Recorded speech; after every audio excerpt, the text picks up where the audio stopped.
नमस्कार. गीता जयंती 5,000 वर्षांपूर्वी मार्गशीर्ष शुद्ध एकादशीला मंगल प्रभाती कुरुक्षेत्राच्या युद्धभूमीवर योगेश्वर श्रीकृष्णाच्या मुखारविंदातून गीता स्त्रवली आणि अखिल मानवजातीला गीतेच्या रूपाने माऊली मिळाली. अवघ्या विश्वात भावपूर्ण मनाने गीता जयंतीचा उत्सव साजरा केला जातो. गीता या अद्वितीय अलौकिक ग्रंथाचा उत्सव साजरा करणं ही समग्र विश्वातली एक आगळीवेगळी घटना आहे. भगवान गोपालकृष्णाच्या प्रेममुरलीने अवघ्या गोकुळाला मंत्रमुग्ध केलं, तर योगेश्वर कृष्णाच्या ज्ञानमुरली गीतेने कुरुक्षेत्राच्या युद्धभूमीवर अर्जुनाला युद्ध प्रवृत्त केलं.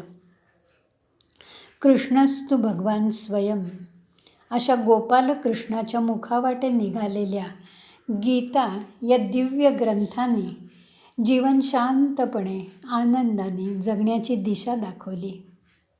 कुरुक्षेत्री कौरव पांडव एकमेकांशी लढले. युद्धाच्या अगदी प्रारंभी अर्जुन मनाने खचला आणि अर्जुनाने युद्धाकडे पाठ फिरवली. त्याचं वर्तन क्षात्र धर्माला सोडून होतं. अर्जुनाला त्याचा धर्म, त्याचं जीवितकार्य सांगण्यासाठी श्रीकृष्णाने त्याच्या पोटात शिरून त्याच्याशी संवाद साधला. अर्जुनाचा भ्रमनिरास केला. हा कृष्णार्जुन संवाद म्हणजे गीता. हा गीतारूपी संवाद अजरामर झाला. गीता नित्य नूतन आहे. त्यातला बोध कधीही शिळा होणार नाही, कालबाह्य होणार नाही. गीताबोध हा नित्य नूतन आहे. असं वाटतं की आपल्यातल्या प्रत्येकाचं मन म्हणजे कुरुक्षेत्र आहे. या मनात नित्य विचार, संभ्रम आणि लढाई सुरू असते. मन अस्वस्थ होतं. काय करावं ते समजत नाही.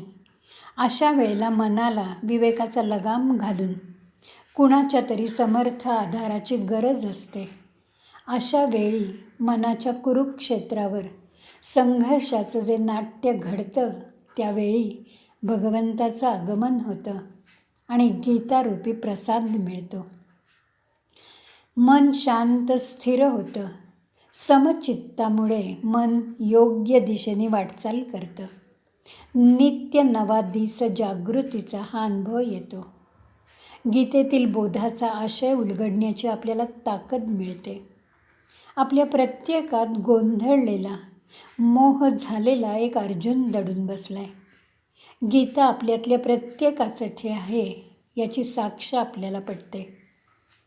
अर्जुनाने युद्धाला नकार दिला आणि गीता या ग्रंथाचा जन्म झाला. हे जरी खरं असलं तरी अर्जुनाच्या नकाराचा भगवंतांनी अतिव्यापक अर्थ घेतला आणि प्रत्येकाला आपल्या जन्मानुसार कर्तव्य कर्माचा, स्वधर्मकर्माचा, विहित कर्माचा, नित्य नैमित्तिक कर्माचा, नियत कर्माचा त्याग करून चालणार नाही, त्याकडे पाठ फिरवून चालणार नाही, हा संदेश भगवंतांनी अखिल मानवजातीला दिला. माणसाच्या जीवनाचं अंतिम ध्येय ईश्वर प्राप्ती आहे. ही प्राप्ती कर्तव्य कर्माच्या जाणीवेशिवाय होणं शक्य नाही. या कार्याचं महत्त्व पटवून देताना गीतेच्या कळसाध्यायात भगवंत म्हणतात, तया सर्वात्मका ईश्वरा स्वकर्म कुसुमांची वीरा पूजा केली होय अपारा तोषा लागी. भगवंत यापुढे आपल्याला सांगतात, म्हणवने मोक्ष लाभा लागी जो व्रते वाहतसे अंगी तेणे स्वधर्म आस्था चांगी अनुष्ठावा. गीता हा ग्रंथ विश्वनिर्माता असलेल्या आणि अवतार धारण करणाऱ्या भगवान गोपालकृष्णांनी गायलाय. साधी, सोपी, प्रासादिक भाषा हे गीतेचं वैशिष्ट्य आहे. तत्त्वज्ञानाचं उच्च शिखर गाठणारा हा ग्रंथ म्हणजे शाश्वत मूल्यांचा खजिना आहे. नैतिक मूल्यांचं अधिष्ठान आहे. गीतेचं तत्त्वज्ञान चिरंतन आहे. शोकाने व्याकुळ झालेला अर्जुन आणि स्नेहाने व्याकुळ झालेला श्रीकृष्ण यांच्यातील अंतर्मनाचा वेध घेणारा संवाद म्हणजे गीता हा मौलिक ग्रंथ. गीता विश्वव्यापी आहे. गीतेचा महिमा अवर्णनीय आहे. अंदाजे 60-70 भाषांमध्ये गीता या ग्रंथाचं भाषांतर झालं आहे. गीता दुसऱ्याला सांगण्यासाठी नाही, तर स्वतःत परिवर्तन घडवून आणण्यासाठी ती स्वतः वाचायची. गीता हा केवळ पाठांतराचा, पारायणाचा ग्रंथ नाही, तर तो आचरणात आणायचा ग्रंथ आहे. आपल्यातल्या प्रत्येकाच्या दैनंदिन जीवनात, प्रत्येक कृतियुक्तीत गीता या ग्रंथातला बोध आणि तत्त्वज्ञान उतरायला हवं. तरच आपलं जीवन यशस्वी, सुखासमाधानाचं आणि शांततेचं होऊन जाईल. गीता ही केवळ अर्जुनाला रणांगणावर उभं राहण्यासाठी सांगितलेली नाही, तर ऐहिक आणि पारलौकिक उत्कर्ष साधण्यासाठी सांगितली आहे. कोणत्याही युगात त्या संस्कृतीला सर्वांगीण उत्कर्ष साधण्यासाठी गीतेचाच आधार घ्यावा लागतो. माणसाचं माणूसपण जागवणारी, देवत्वाची ओळख करून देणारी गीता म्हणजे खरंच अमृत आहे, ज्याचं प्राशन प्रत्येकाने करायला हवं. किंबहुना आपलं सगळ्यांचं जीवन गीतेवरचं भाष्य ठरेल तो खरा अमृतदिन.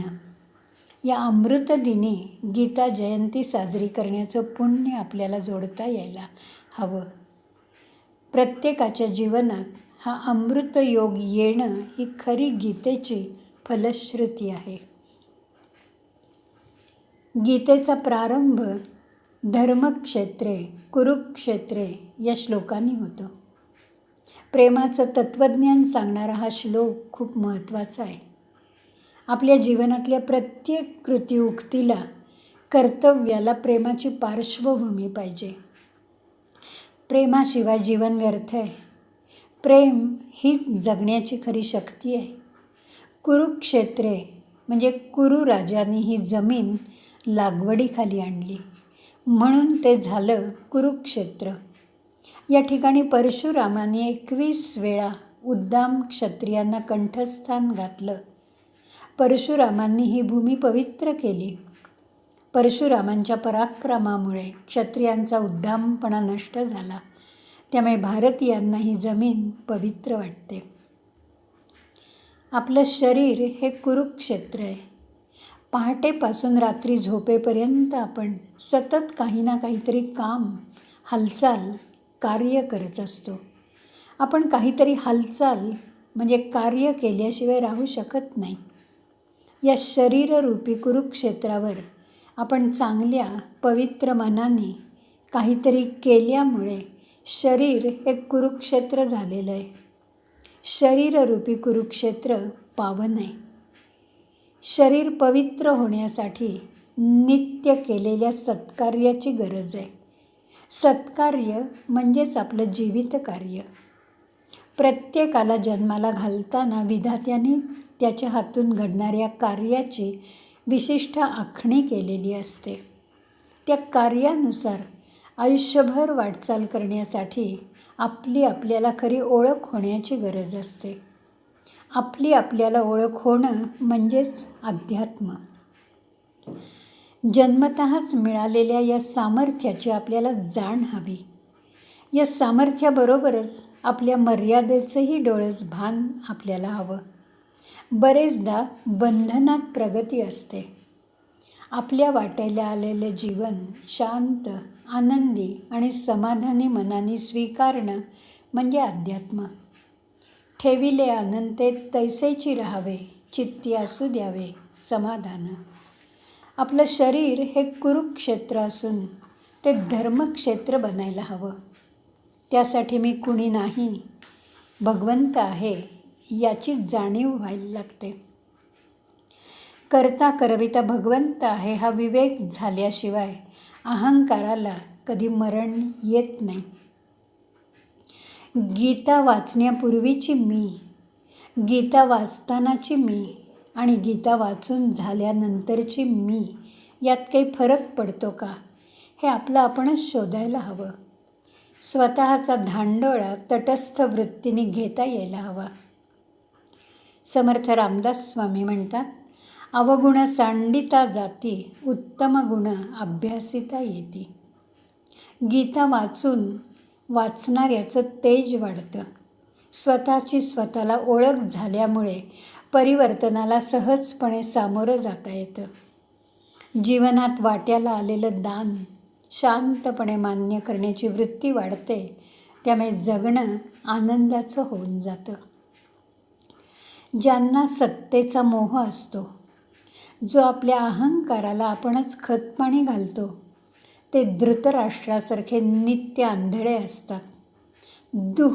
म्हणजे दुष्ट, दुःखी. दुर्योधन, दुःशासन या नावातला हा त्यांचा स्वभावच सांगतो. गोंधळलेल्या अर्जुनाच्या निमित्ताने भगवंतांनी अवघ्या मानव जातीला जीवनातली चिरंतन मूल्य सांगितले. जीवन रडण्यासाठी नाही, तर ते आनंदासाठी आणि हसण्यासाठी आहे. निराशेमुळे अंधारात चाचपडत जीवन जगणाऱ्या माणसाला गीता माऊली आशावादी बनवते, उत्साह आणि प्रेरणा देते. निराशा म्हणजे नास्तिकता. भगवंतावर श्रद्धा नसली की मनाला भीती वाटते. श्रद्धेमुळे नित्य भगवंताचा आधार वाटतो. निराशा म्हणजे दुर्बलता. निराशेमुळे अपयश मिळतं. निराशा झटकून माणसाने श्रद्धेने कामाला लागायला हवं. प्रयत्नांनी यश साध्य होतं. गीता आपल्याला नकारात होकार भरायला शिकवते.